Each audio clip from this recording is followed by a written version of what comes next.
indeed, I had this equation slightly wrong, and I corrected it. This is the correct version. There are two things to keep in mind when writing down this equation, is that there's dimensional analysis, units, and there's scaling under the renormalization group. So for dimensional analysis, X has dimensions of length, A has dimension of length, and everything else that I'm going to write is going to be dimensionless.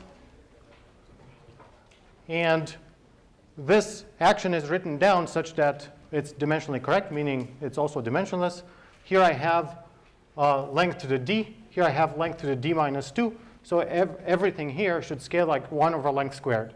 So all the terms, this term has two derivatives, and these terms have a squared in the denominator. So that's one thing to keep in mind. The other thing is this scaling under the renormalization group transformation, where we send our lattice, the lattice size A to B times A.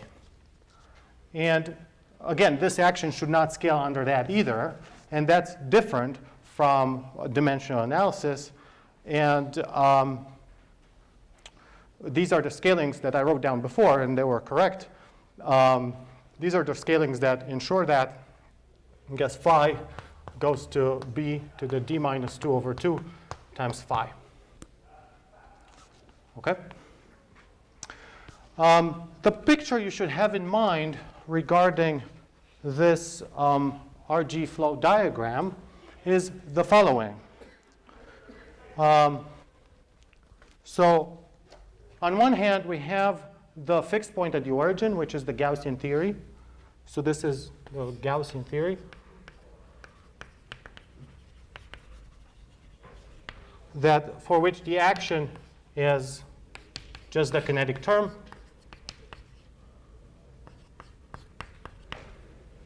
For phi.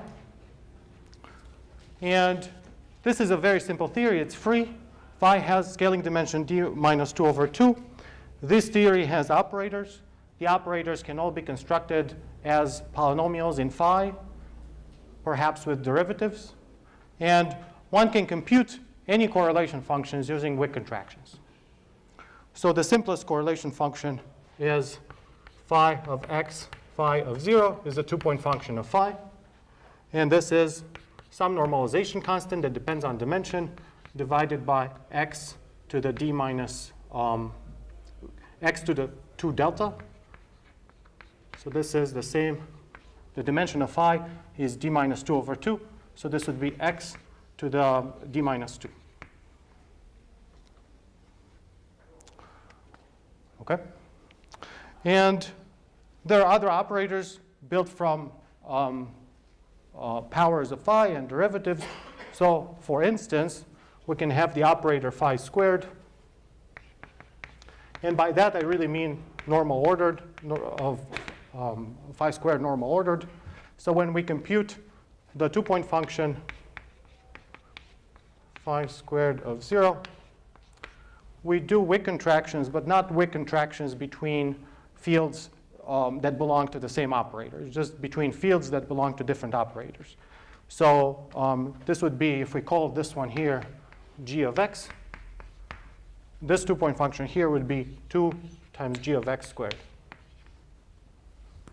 2 comes from the fact that there are two possible ways of contracting the 2 phis in here with the 2 phis in there. Okay? And so on. And then we can have more complicated operators. And what you should have in mind regarding this RG flow, so the relevant direction that takes us from the Gaussian fixed point to this Wilson-Fisher fixed point is u. We're still, in order to stay at the Wilson-Fisher fixed point, we still have to tune t and h. So what you should have in mind is that if to this theory, this is a very rough picture, if to this theory we add u phi to the 4th, we flow in the infrared to an IR fixed point,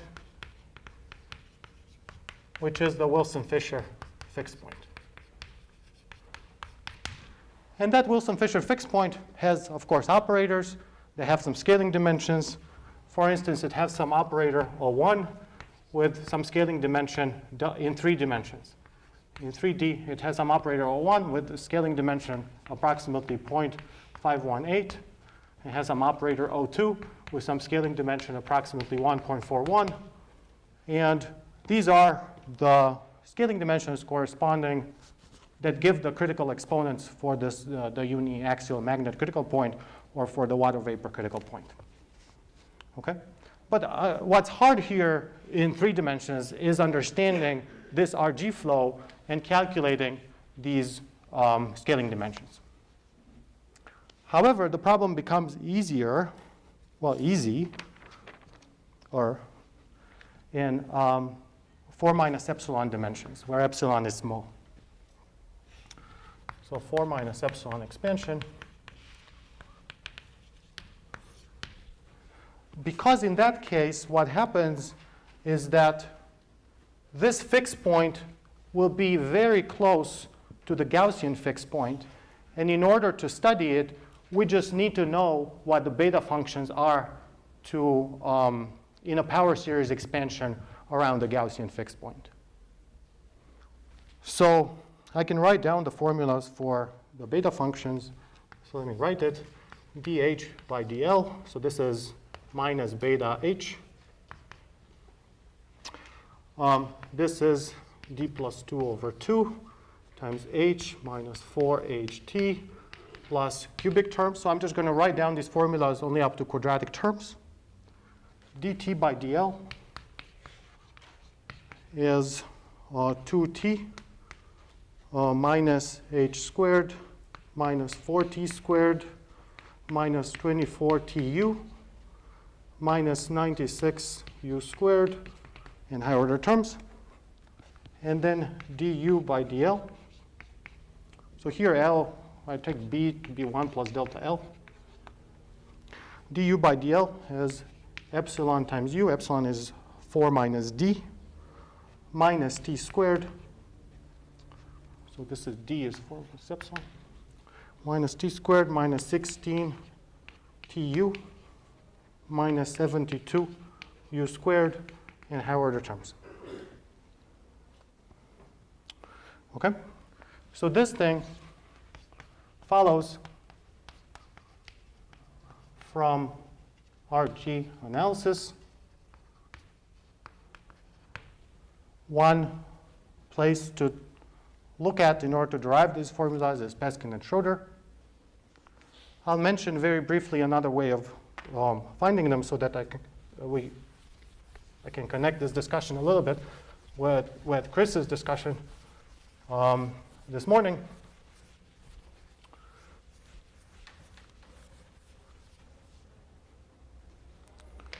Okay. And let me make some observations about these equations so that we can try to understand them.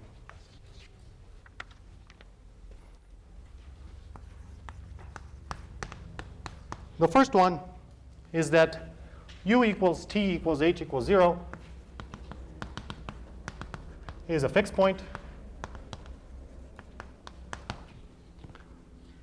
That's sort of obvious, right? If we set u, t, h to 0, everything on the right-hand side vanishes. We get the beta functions vanish. So that is the Gaussian fixed point. The second observation is that this expansion, so this is a Gaussian fixed point. The second observation, this expansion is good, only close to the Gaussian fixed point.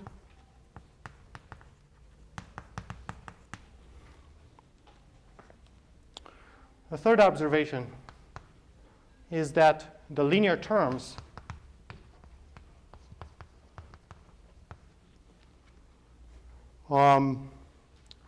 follow from scaling.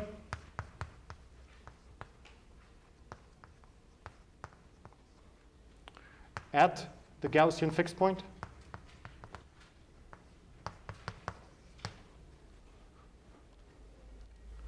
This d plus 2 over 2 here is the same d plus 2 over 2.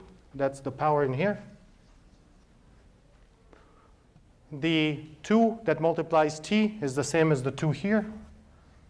And the epsilon that multiplies u is the same as the 4 minus d here. So these are just the first term is just the classical beta function that just follows from the classical scaling.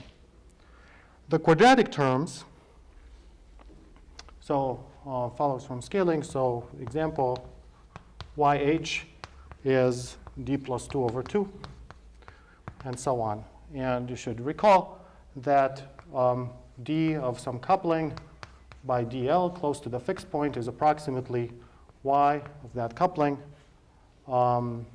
times ga minus ga fixed point. So this is the meaning of the first term. Okay. The quadratic terms here follow from a one-loop computation. They can be obtained in many ways, these quadratic terms.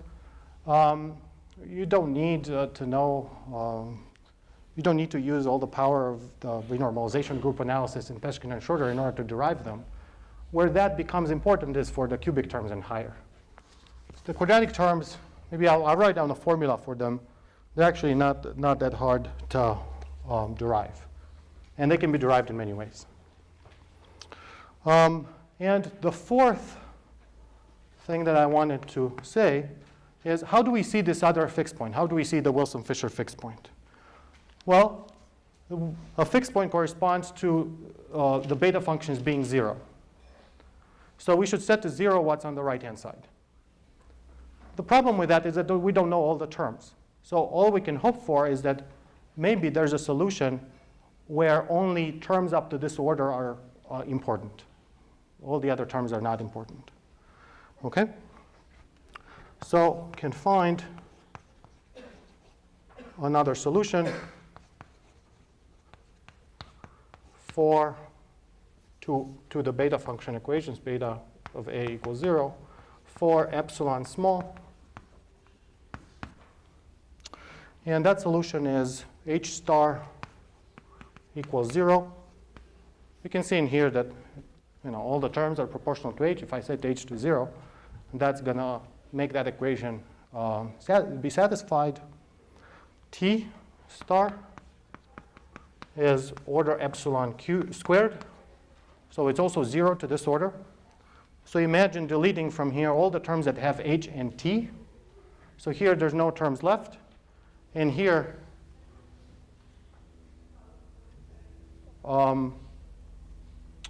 there's only one term left. But if I say that t is of order epsilon squared, and I write down a formula for u that's order epsilon, then this equation would be satisfied as well. And from this last equation, if t is order epsilon squared, we should just balance out this term against that term. So we get that u is epsilon over 72 plus order epsilon squared. So this is the Wilson-Fisher fixed point. And in this case, for epsilon small, this is a controlled approximation, because we really don't need more terms in the series expansion in order to guarantee that there's a solution.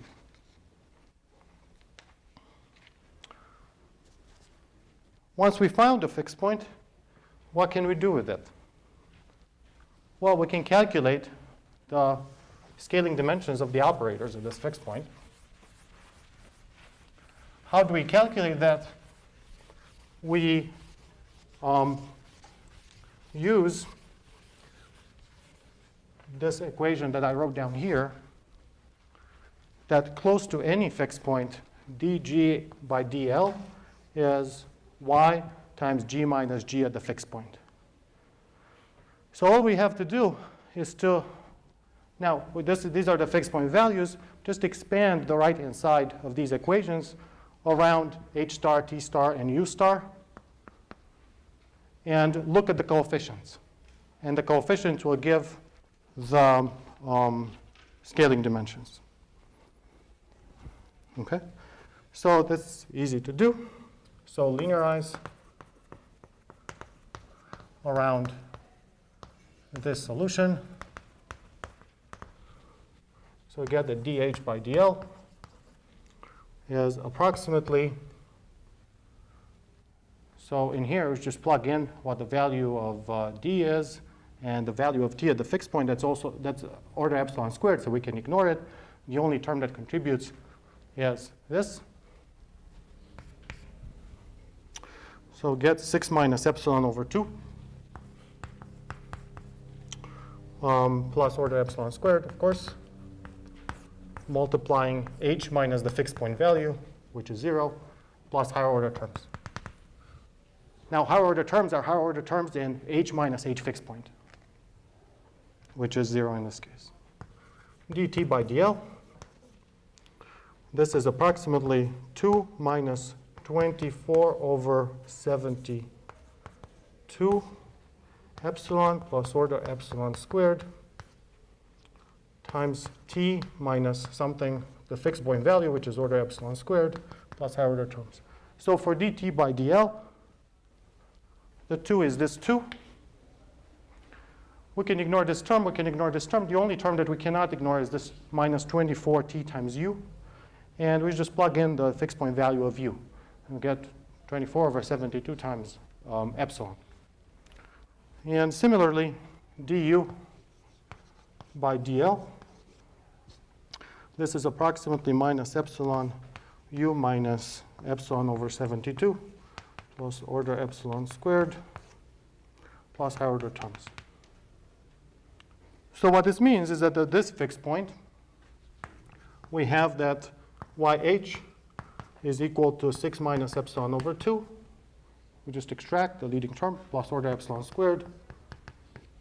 Yt is approximately 2 minus epsilon over 3. And yu is approximately minus epsilon.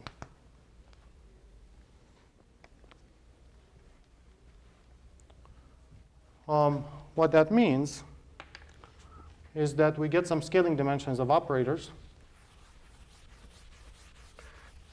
And close to this fixed point, we can actually, well, at this fixed point in 4 minus epsilon dimensions, we can really figure out which operators exactly have these scaling dimensions. So h, for instance, multiplies phi. So we can say that the scaling dimension of phi is d minus yh. Right? So in order to extract scaling dimensions, delta, this is d minus y. So this is 4 minus epsilon minus y. And then we just plug that in. So for yh, we have phi. So we have delta phi is 4 minus epsilon minus this quantity over here. So this is 1 minus epsilon over 2 plus order epsilon squared. T multiplies phi squared. So you get the dimension of phi squared at this fixed point is, if we do 4 minus epsilon minus that quantity, we get 2 minus 2 epsilon over 3 plus order epsilon squared. Delta h, sorry, delta, this is u. My u and my h look similar. So this would be the phi to the 4th operator. And this is approximately 4 plus order epsilon squared. If we do higher order computation, we'd find that the next correction is positive, so this operator would be irrelevant.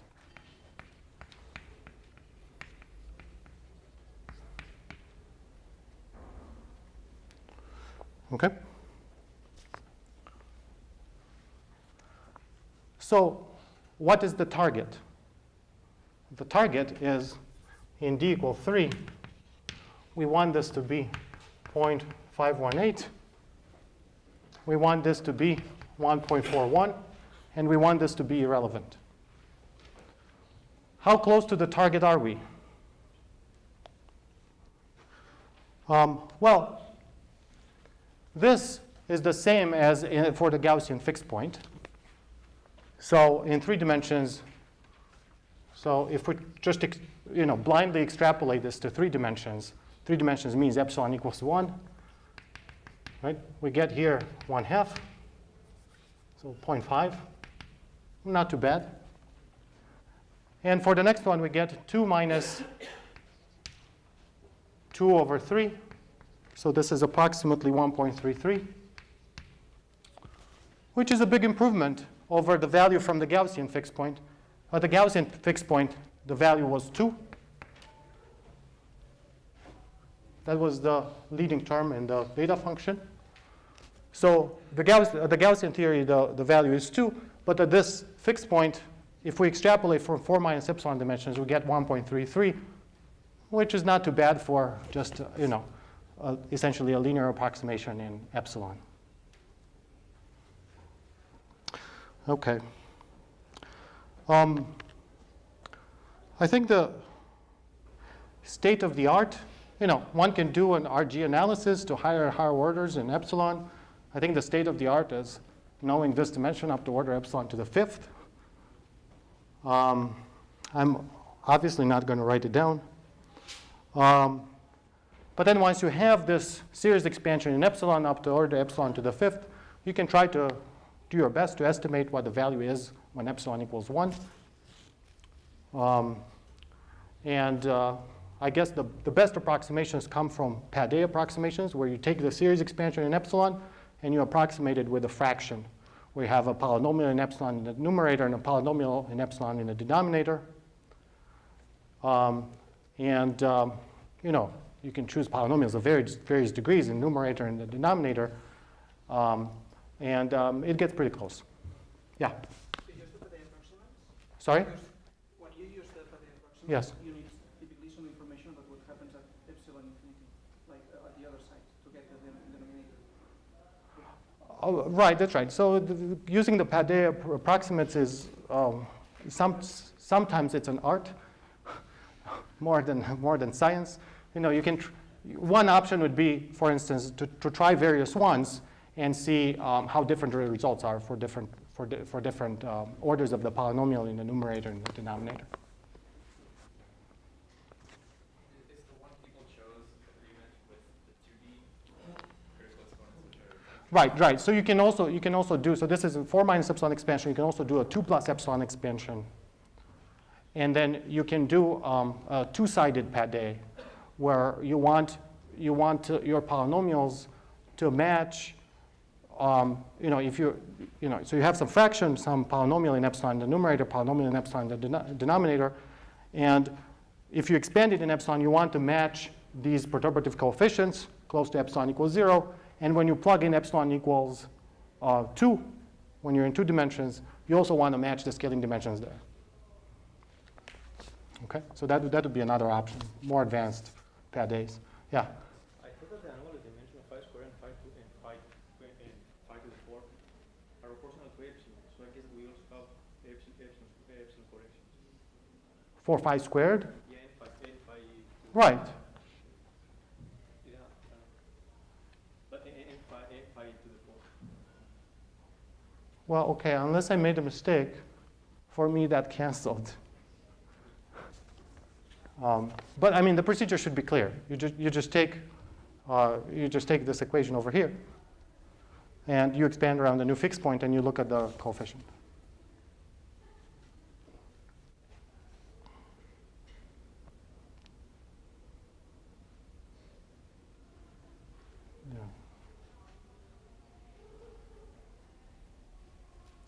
Maybe I just made a mistake on the 5 to the 4th one. I think there is an epsilon correction. There's an epsilon correction.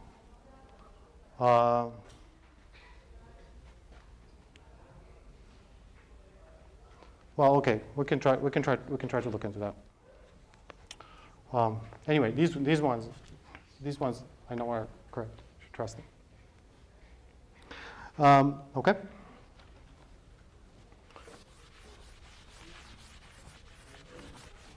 So to derive these expressions, yes. If epsilon is small, how can you take epsilon 1? Right, it's an uncontrolled approximation.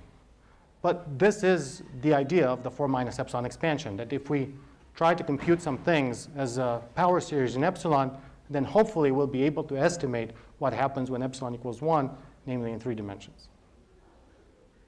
It is an uncontrolled approximation. That's why I said it's more of an art than a science in some ways. But it gives, these Pade approximates give actually good results. So it's not, it's not complete nonsense.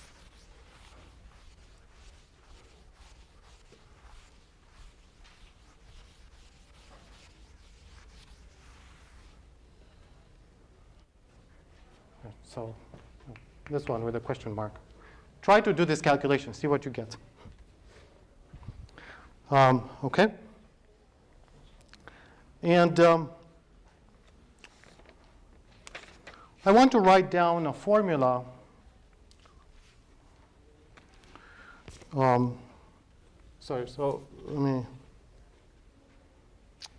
So to derive dH by dL and so on, there are options.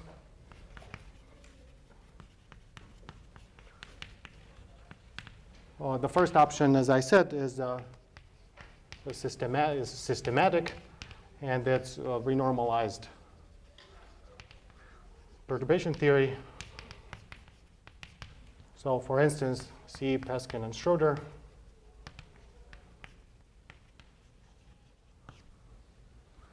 And quick way,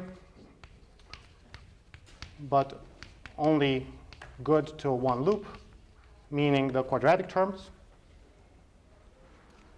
I can write down the formula. It can be derived from conformal perturbation theory.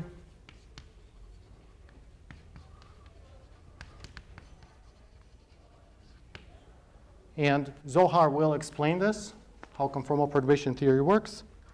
And I'll just write down the formula. So if we have some operators, OA, and some couplings, GA, and we start with some CFT action. For instance, in our case, this would be the Gaussian theory. And we add to that integral of GA OA. Then there's a formalism called conformal perturbation theory. I can explain it this afternoon if people are interested, but I think Zohar will explain it. And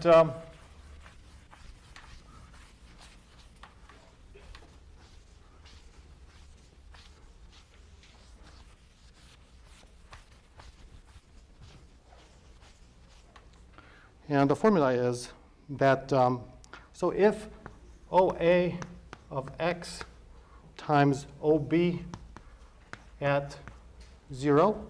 So here I'm trying to make a connection with what Chris explained. So I'm going to write the OPE expansion of OA times OB. It's going to have some terms, and then it's going to have OC appearing at 0. The coefficient is the OPE coefficient that I can call CABC. And of course, there's some power of the distance such that the scaling dimensions match on the left-hand side and the right-hand side. So this would be delta A plus delta B minus delta C. These are the OPE coefficients.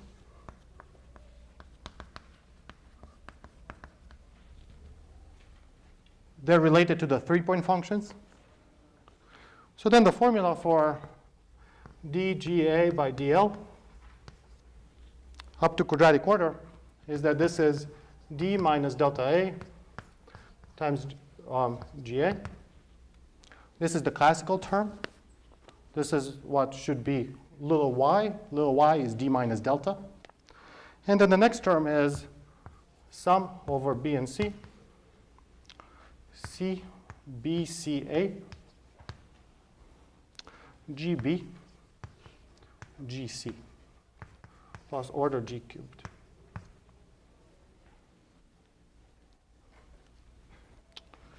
And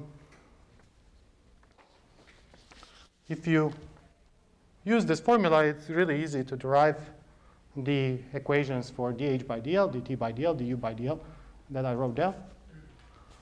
because these OPE coefficients are OPE coefficients in a free theory, where in order to compute them, all you have to do is Wick contractions. Okay? So take it as a challenge. Try to derive these beta function equations using this formula.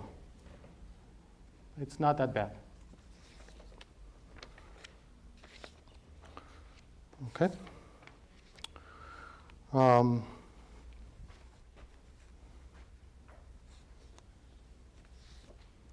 Good. So that's one approximation for understanding this Wilson-Fisher fixed point. There is another approximation that I want to discuss now, which is the large N approximation, large N expansion.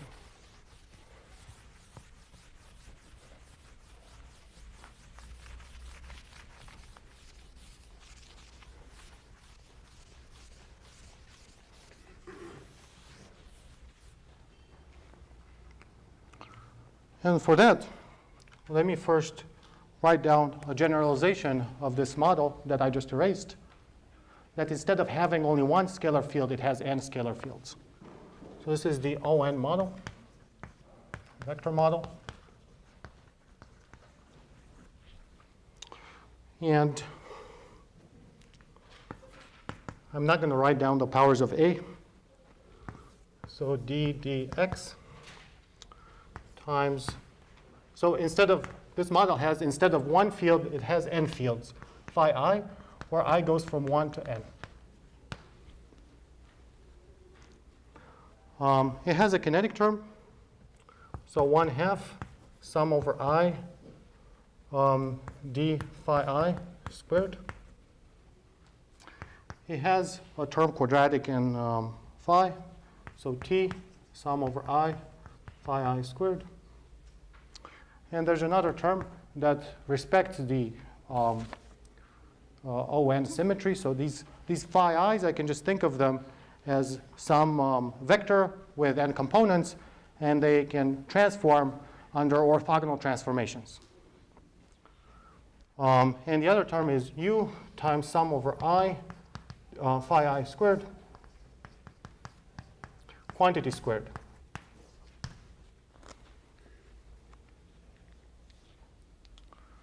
So, okay, interesting generalization, but why do we care about it? So before I say why we care about it, as I should point out that it has an ON symmetry, under which phi I is an n component vector. So it transforms into vector representation of ON. In d equal 3, this is actually relevant for some systems. So it's, well, relevant is sort of a technical term in this lecture. So maybe I should say important for, or important when, well, clearly when n equals 1, this is the model that we described so far. So this is good for uniaxial magnets, water vapor, critical point.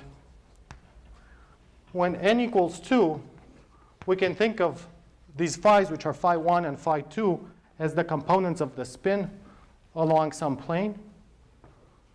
So these would be relevant for magnets in which the spins can rotate freely in 2 dimensions. So this is the XY magnet. These materials actually exist. And n equals 3. Well, and when n equals 3, if the spins can rotate in all 3 directions, this would be the Heisenberg magnet.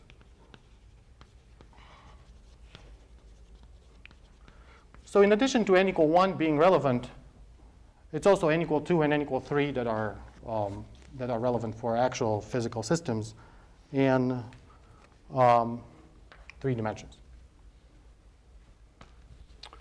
But regardless of that, we can just think of it as a generalization of the action that I wrote down before with some new parameter, n. And I can ask, whenever I generalize the model, I add a parameter, I can ask, is there some value of that parameter for which I can solve it? And the answer in this case is that, yes, this is solvable at large n. And then we can just do an expansion in 1 over n and try to extrapolate it. Again, it's art, not science. We can try to extrapolate it to n equal 1 and see if we get good results. Okay? So what are the properties of this model? So there's a fixed point at t equals u. I could add an h if needed, but let me not do that. There's a fixed point at t equals u equals 0. So this is, when t equals u equals 0, we just have n copies of the Gaussian theory. So this is a Gaussian fixed point. At this Gaussian fixed point, we have this operator phi I. They have dimension d minus 2 over 2. We can compute their correlation functions. We can construct other operators as polynomials in the phi i's with derivatives and compute correlation functions using Wick contractions. So in this case, delta, the dimension of phi I, is d minus 2 over 2. And for instance, phi I, the ON invariant quadratic combination of phi has dimension d minus 2, and so on.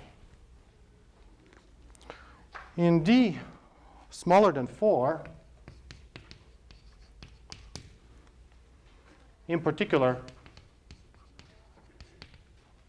d equals 3, which is the case that we're interested in, there's another fixed point.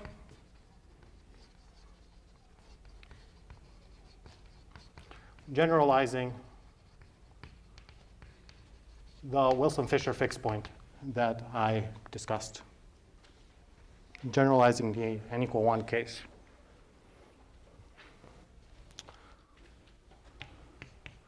In d equals 4 minus epsilon, this can be studied for any n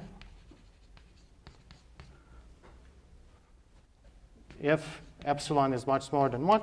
So it's an analysis similar to the analysis that I did in the case n equal 1. Now that we have an extra parameter n floating around in the beta function equations. And on the problem sets, I wrote down the beta function for these couplings and an additional coupling.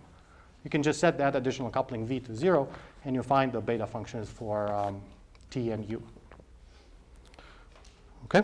And the fixed point is that u star is equal to epsilon over 8 over n plus 8. And t star equals 0. So when d equals 4 minus epsilon. This is plus order, well, plus corrections. So this would be order epsilon squared. Okay? And the challenge for you would be to derive these beta function equations using this formula over here. Try to see if you can do that. It's actually not that difficult. Okay? So in addition to the 4 minus epsilon expansion that I discussed, as I mentioned, there's another limit in which this model is solvable, which is the large n limit. And that's true for any d. In particular, we can do it directly in d equals 3 because it's d equals 3 that we're interested in.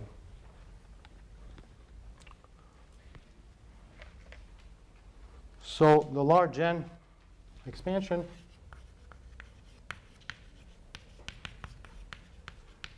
or the 1 over n expansion. So ON model can be solved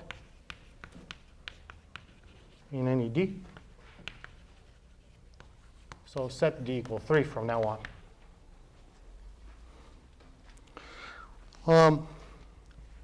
And let me tell you the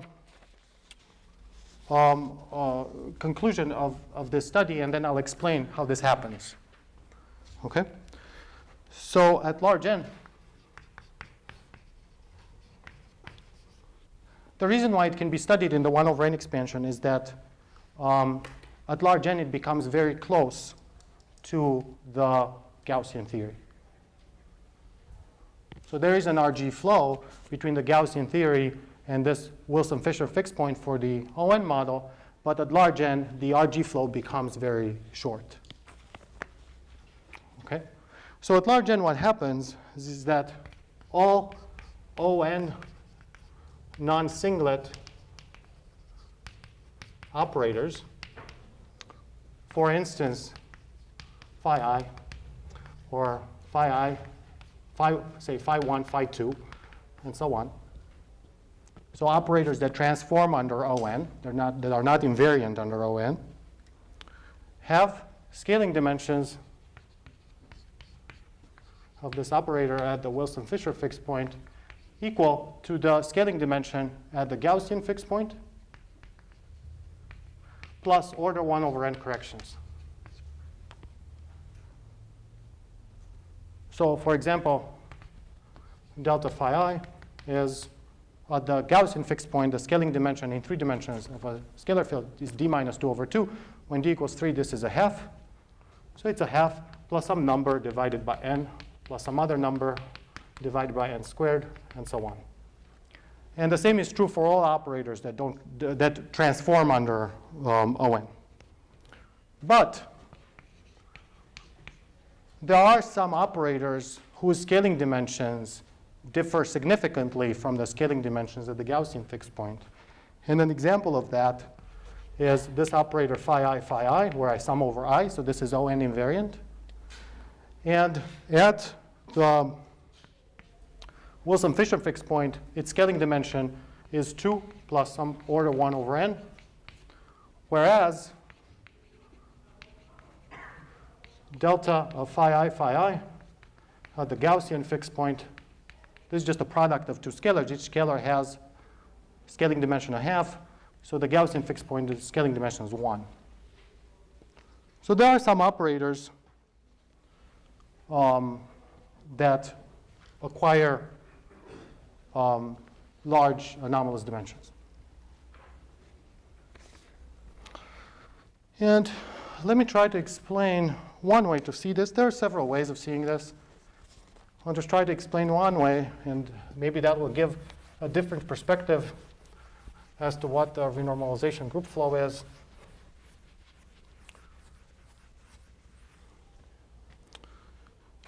So here's one way to see this.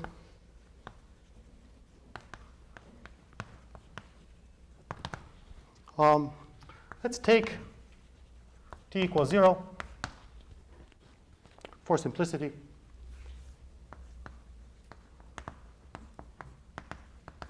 We could keep t around and then try to, so t is one of the relevant parameters, is something that needs to be tuned in order to be at the fixed point, so we can keep t around and then figure out for what value of t we're at the fixed point.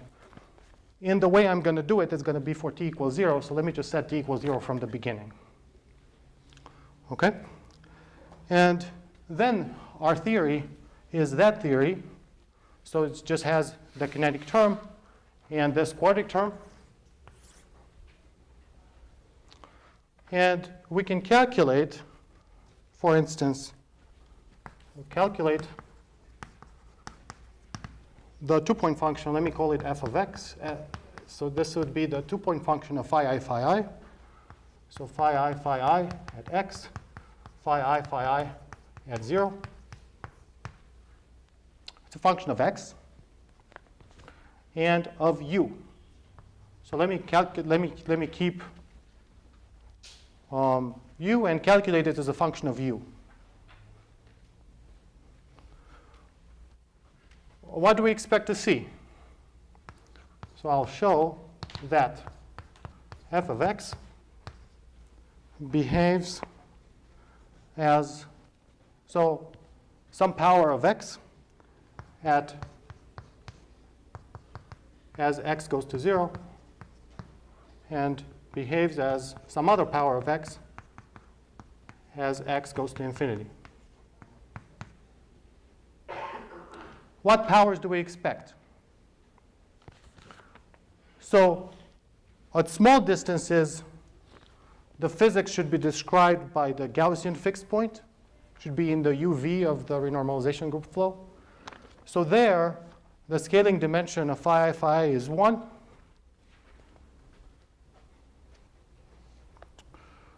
So we expect to see 1 over x squared. And at very large distances, I told you that the scaling dimension of phi I becomes 2. So we should expect to see 1 over x to the 4th. It would be fun to see how this happens, right? So equivalently, let me erase this.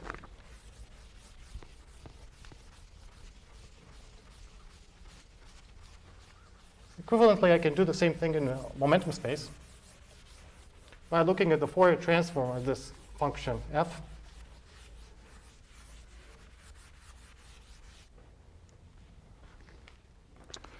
So equivalently, you look at f of p, which is by definition the Fourier transform of the function f, e to the I px times f of x. And this should go as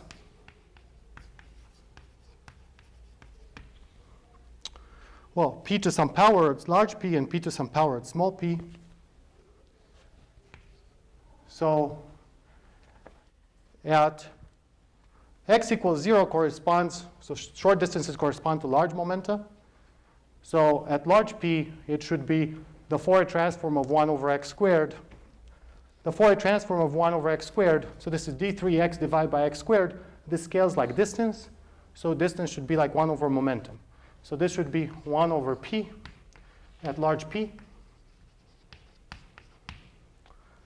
And at small p should be the Fourier transform of 1 over x to the 4th. 1 over x to the 4th times d3x, that scales like 1 over distance. The Fourier transform should scale like momentum, so it should behave as p at small p. And all of this, of course, should be true at large n. Okay? So how do we do this?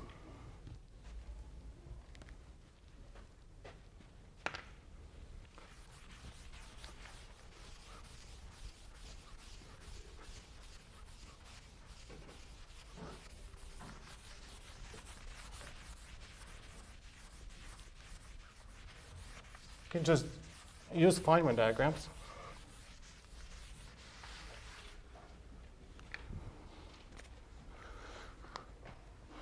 As follows.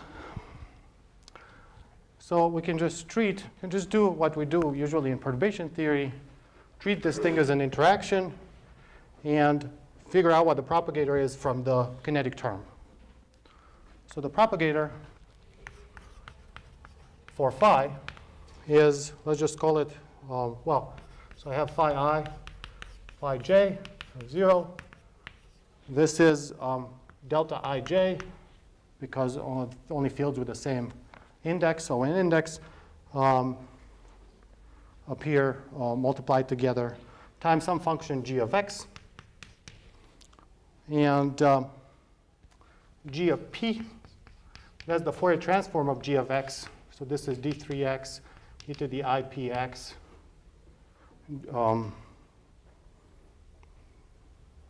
g of x. And we know what the propagator, and g of x is the inverse Fourier transform of g of p. We know what the propagator is for a free field. G of p is 1 over p squared. So therefore, g of x should be the inverse Fourier transform in 3 dimensions of 1 over p squared. And that's from electrodynamics. That's 1 over 4 pi x, absolute value of x. Okay.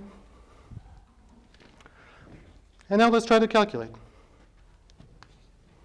So phi I of x, phi j at 0. So if we were to write down Feynman diagrams, we have these operators phi I, and phi j. One of them is here, the other one's here. One obvious Feynman diagram is when we connect them by propagators like this. So this index is I, and this index is also I. So that requires, so here you have the operator phi I, and here the operator phi j at 0. This is x. But because we can contract, we have to contract one phi from here with one phi from here, we only get something non-zero when the indices are the same. So the index here, j, should be equal to I in order for not to get something that vanishes. And therefore, this diagram is proportional to n.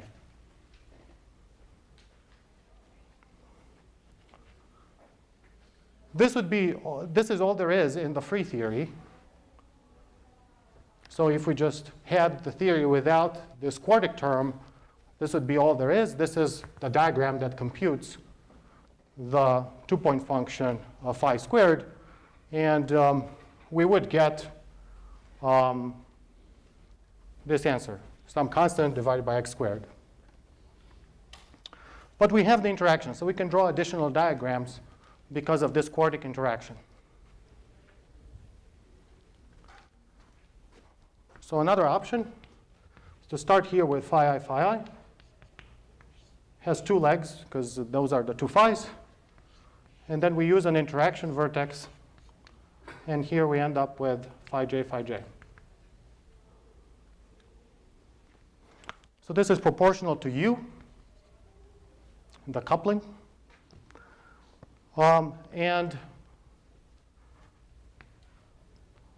If you look how the ON indices are contracted, so this index has to be the same as this index over here, and this index has to be the same of this index over here. So there's only one sum in this loop. There's one sum over I. And in this other loop, there's another sum over I. So this goes like u times n squared. And we can do more. We can have something like that. And by the same argument, this goes like u squared, because there are two vertices, times n cubed, and so on.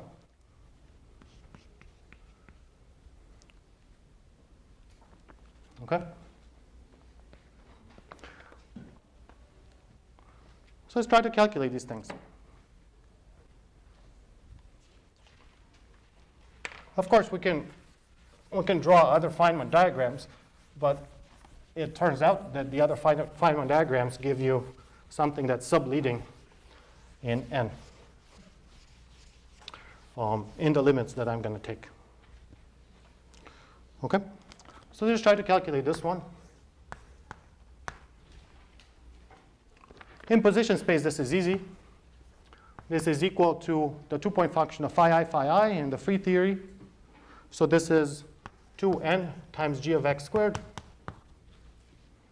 Just doing Wick contraction. There's one sum over n. We discussed that already. And there's an extra factor of 2 because there are two ways of doing the Wick contractions. So this is 2n divided by 16 pi squared times x squared. The Fourier transform of that, Fourier transform, maybe I can write down some simple formulas for Fourier transforms. Maybe I can write them here. So Fourier transform of, or inverse Fourier transform of 1 over p squared is 1 over 4 pi x. And that one we know. From the same formula, if you relabel p and x and take into account the factors of 2 pi, you get that inverse Fourier transform of 2 pi squared over p is equal to 1 over x squared. So the Fourier transform of 1 over x squared is the same as 2 pi squared over absolute value of p. And that's what we need here.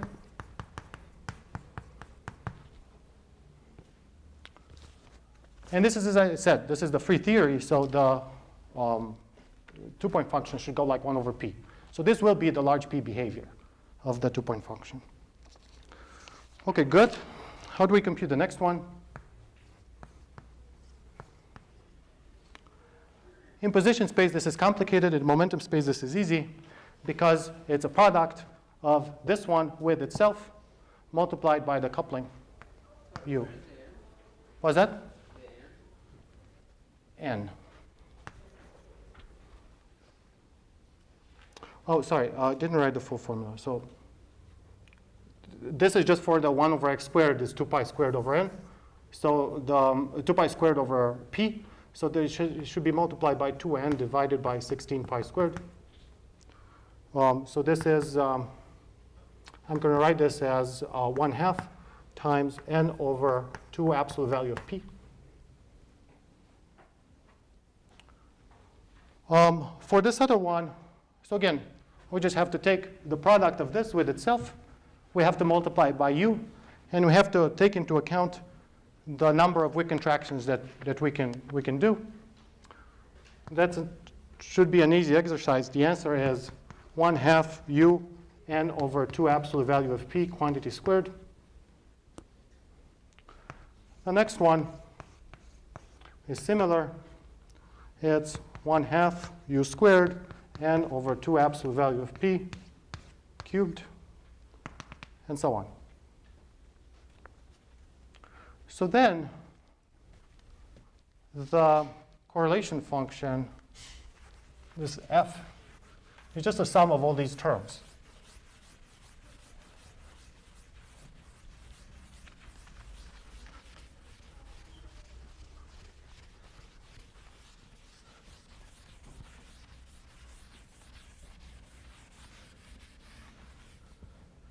It's quite amazing that this is still a controlled approximation. So then f of p is just the sum of all these terms. So we have the first term is 1/2. I can just pull out, the way I wrote it, I can just pull out the factor of 1/2. And then I have n over 2 absolute value of p plus u times n over 2 absolute value of p quantity squared plus u squared n over 2 absolute value of p quantity cubed, and so on. You might recognize this is a geometric series. So the answer is 1/2 times the first term, n over 2p. And then it's just a geometric series in u times n over 2p. So the answer is 1 divided by 1 minus un over 2p. What's that? Power 0 is not present, so you should subtract 1. It is present. So you could just think about it. I took this out, Okay. and then this becomes a 1, and then it's really a geometric series in u times n over 2p. Okay? So what happens with this?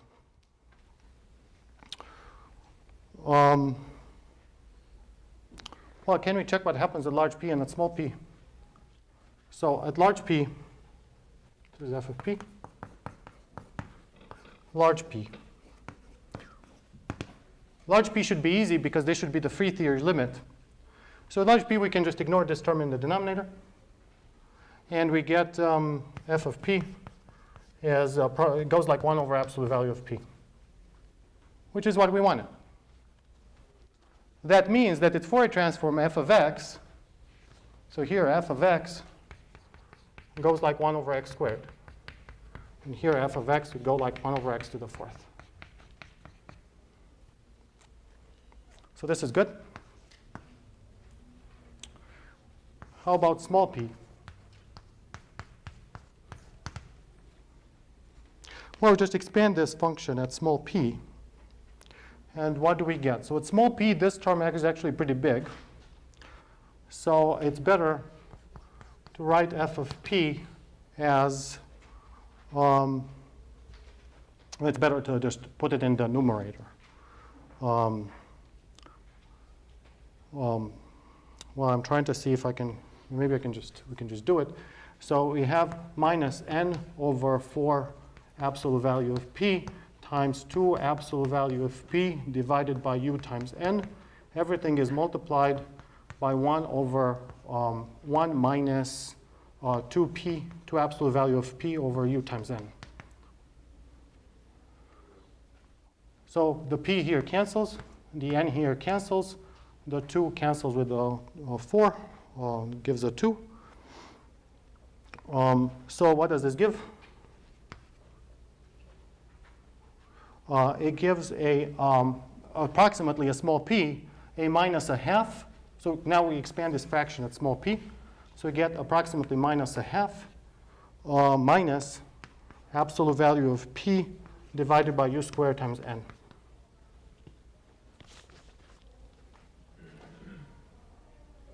You have to worry that this is not, that series doesn't sum to a geometric series will be small. Like you're outside the region of convergence and all that.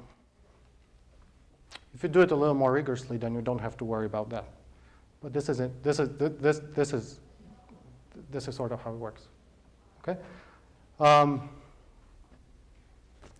So this term here is analytic in P.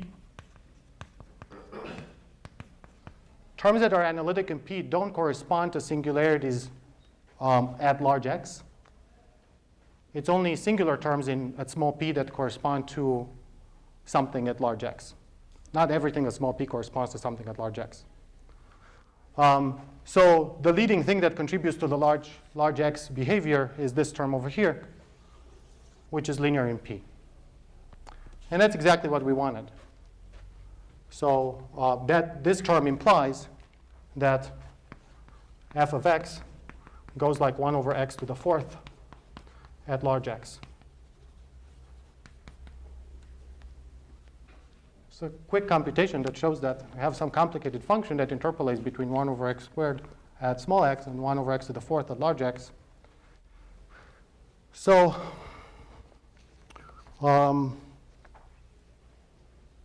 this shows that this operator, phi I, should have dimension 2 at the IR fixed point.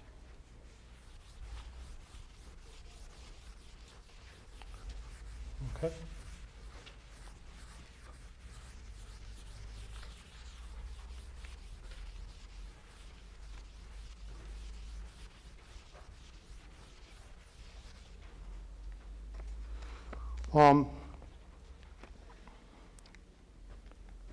So, in order to go beyond this computation and study 1 over n corrections, we can, so for higher orders, or for other operators, we can do the same thing, just use Feynman diagrams with this as a propagator, delta ij divided by p squared. But we have to, whenever we have a bubble like this that can contribute to a Feynman diagram at some order in n, all the other bubbles will contribute at the same order, like they did for this operator, phi I. So whenever this thing appears in a Feynman diagram, it appears as a sum like this.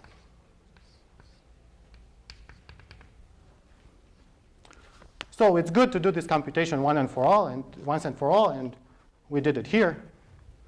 So you can just replace this by some effective propagator, which I can denote by a dotted line, which goes like absolute value of p. It was all very messy in the way I was doing it. Of course, there's a better approach. And the better approach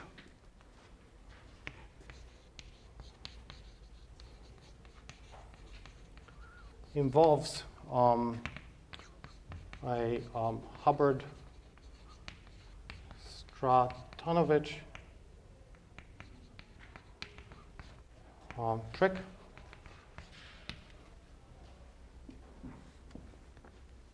How much more time do I have, Rashko? 10 minutes.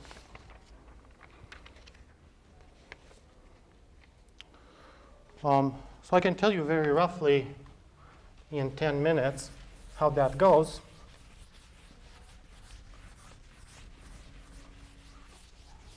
And it will hopefully give yet another perspective on why the scaling dimension of phi I is 2 at the IR fixed point.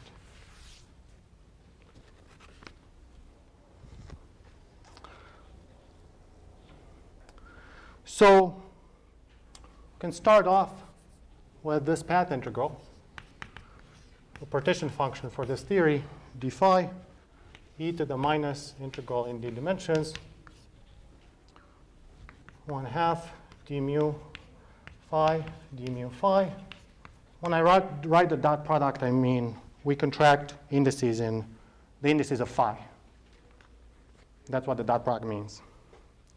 Plus u times phi dot phi, quantity squared. That was the term that we had. And it's possible to, this is a nonlinear theory, a non-quadratic theory. It has a quadratic term. It's possible to turn it into a simpler theory at the expense of introducing an extra field. So in addition to these phi I integration variables in the path integral, I can have an extra field that I'll call sigma. And I can write this as follows. E to the minus integral of, I'll keep the kinetic term, d mu phi, d mu phi.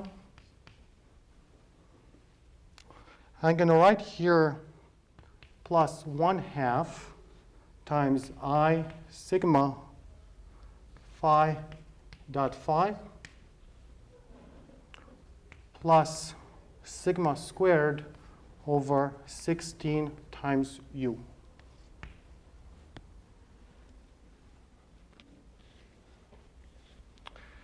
What did I do here?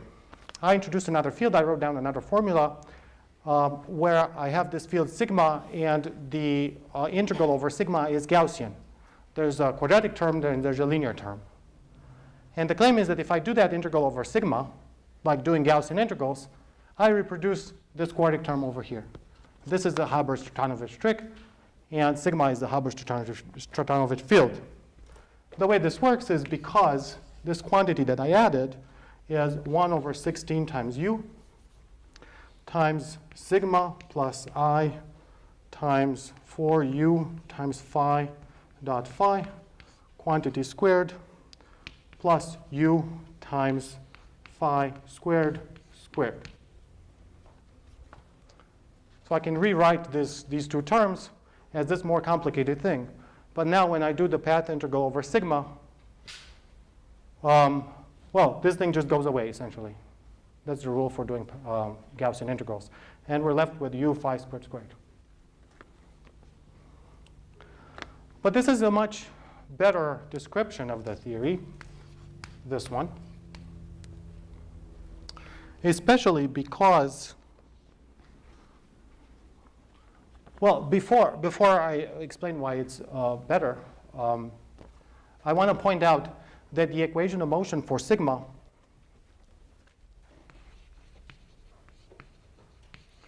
is that sigma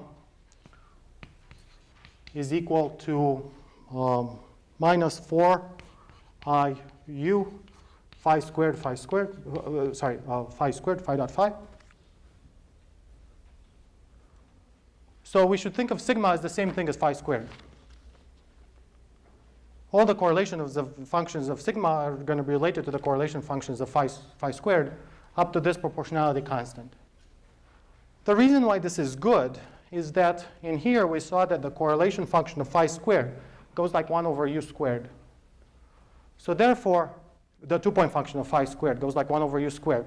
So that implies that the 2-point function of sigma is not going to scale with u. So if we were, right, so it's sort of better behaved. Why do I not want it to scale with u? Well, because of this expression over here. If we try to think about what happens, what it means to look at small momentum, small p, it means that this quantity here is small, right? What that means, we can accomplish that in two ways. We can either take p small or we can take u large. They're the same thing because the only thing that appears in this formula is p over u. So small p means large u. So we can say that the IR fixed point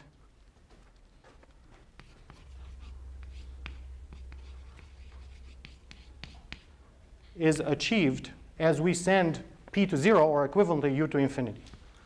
So it's achieved as we take u to infinity. In that limit, this phi squared operator is not very good because the 2-point function of phi squared would go to 0. But after we rescale it by a power of u, then the 2-point function of sigma would not go to 0 anymore, would approach a finite limit. So the theory written in terms of sigma is better suited for taking a large n limit. Okay.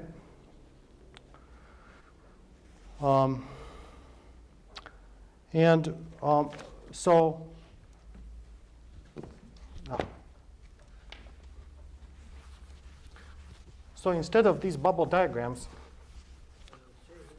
yes, Sigma is imaginary. Like there's this I. right. So the sigma square term is actually something negative. U is positive. This is positive as written. True, but there is like this like sigma is somehow related to phi square, but there is an I. Right. If the I bothers you, you can just not have it. But then you would end up with a negative sign here. So that's why I put it in, because I didn't want to end up with a negative potential for sigma. Yeah, that would be a problem. That would be a problem. Yeah, that's right. But you still had it, like now you just didn't write it. You defined It's sort of a formal. It's sort of a formal trick. This, I did not specify. Another way of saying this is I did not specify what the integration contour for sigma is.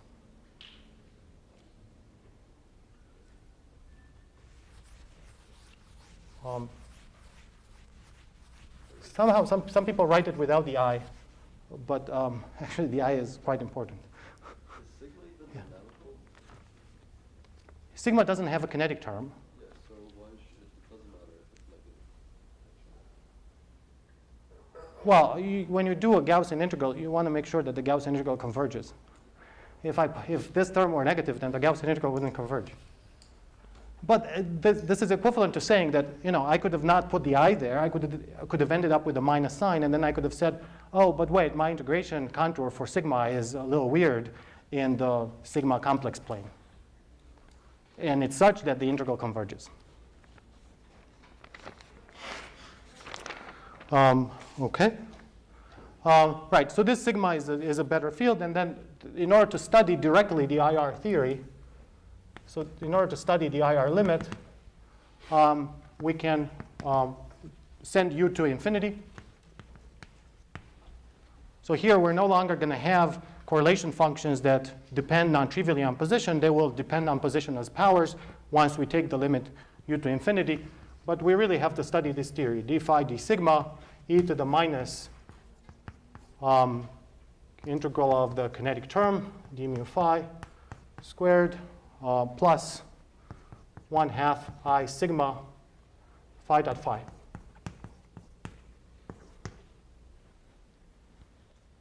I'm sorry, we're always in 3 dimensions now. So this is from this theory, from this way of writing it, it's actually sort of obvious what happens. The path integral for sigma just imposes a constraint on phi squared. it takes it out of the spectrum. But now we have another operator, which is sigma. So one way of thinking about it is that phi squared is no longer there because the integration over sigma sets it to 0.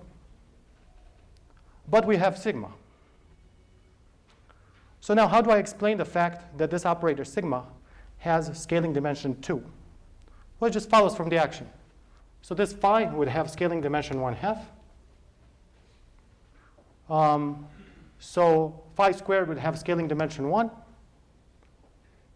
And in order for the action to be dimensionless, the scaling dimensions have to add up to 3. So this sigma would have to have scaling dimension 2.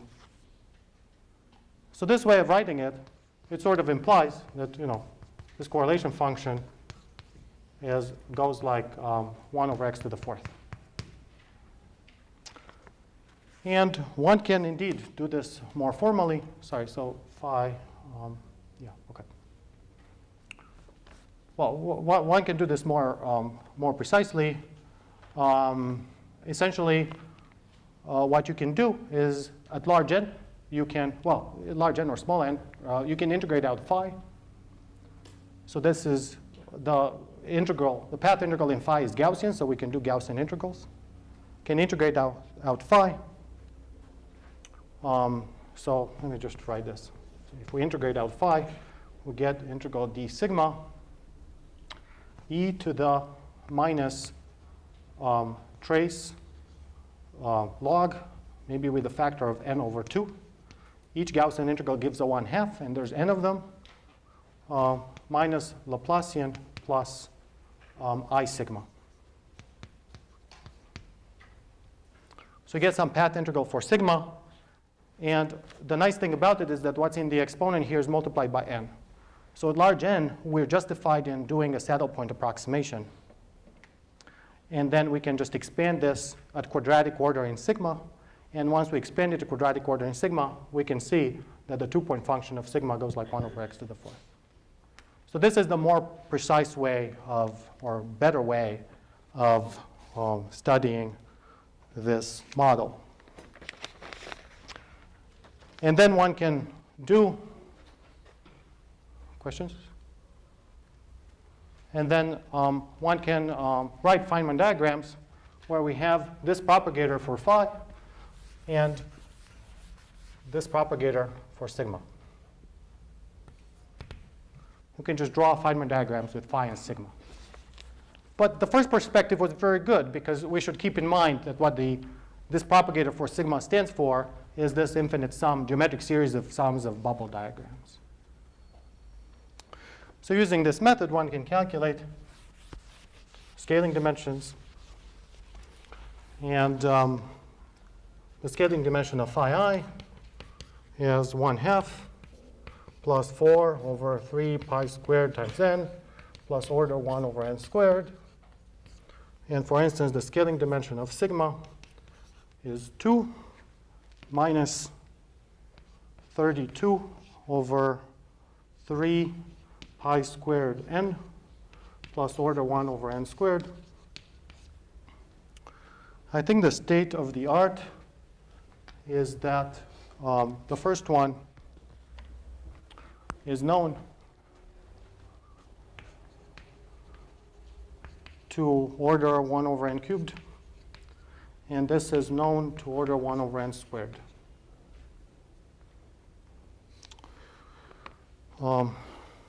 These computations are not, this first computation, to lead the first subleading correction is easy. Of course, the higher order ones are very complicated. And then, and then we can try to, once we have these formulas, we can try to extrapolate in n from large n to small n, and hope that we get good agreement with the scaling exponents that scaling dimensions that we expect at small n. I think in the case of the ON model, the large n, the 1 over n expansion works a little worse than the epsilon, the 4 minus epsilon expansion. The 4 minus epsilon expansion is better. But these methods, the 4 minus epsilon expansion and the large n expansion, are not limited to these kinds of theories. We can have more complicated theories where instead of scalars, we could have fermions. where we can also have gauge theories. And I think for theories with fermions, the large n expansion actually works pretty well, even down to small values of n. Anyway, so that's sort of the flavor of what the epsilon expansion is and the large n expansion. That's all I wanted to say. Are there questions? Yes? You're taking u, Yeah, which makes sense because sigma squared is irrelevant. correct. But I think before you wrote that the fixed point in the epsilon expansion was something like epsilon over n plus e, which would go to 0. Right. For you. Okay, so for the video, the question was, before I wrote that in the epsilon expansion, the fixed point for u was the order epsilon over n plus 8.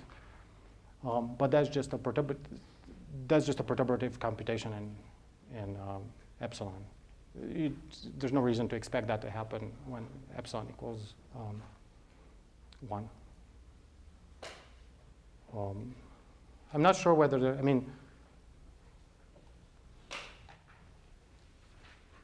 I don't think there's an order of limits problem in this, the order of limits issue in this context, but there could be.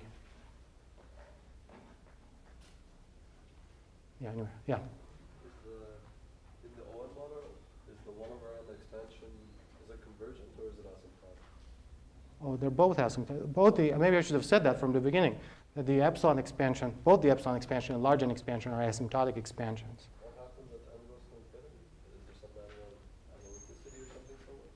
Because I thought that as n goes to infinity, the answer is just tree level, so I don't see any particular wrong. Right, but the idea is that if you start computing corrections in 1 over n, and you try to resum them down to some value of n, the coefficients, the coefficients are going to go down, and then they're going to start going back up. So the value that you're going to get a good approximation for a while, and then all of a sudden, from some order on, it's going to be bad. You can actually see this explicitly in theories with supersymmetry, where there are some quantities that you can calculate exactly.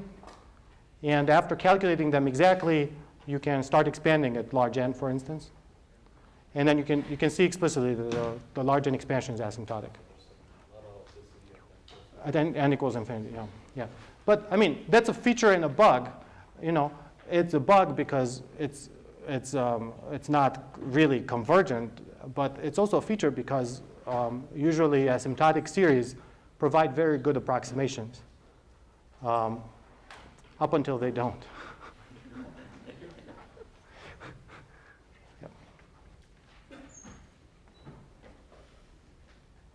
Okay, other questions?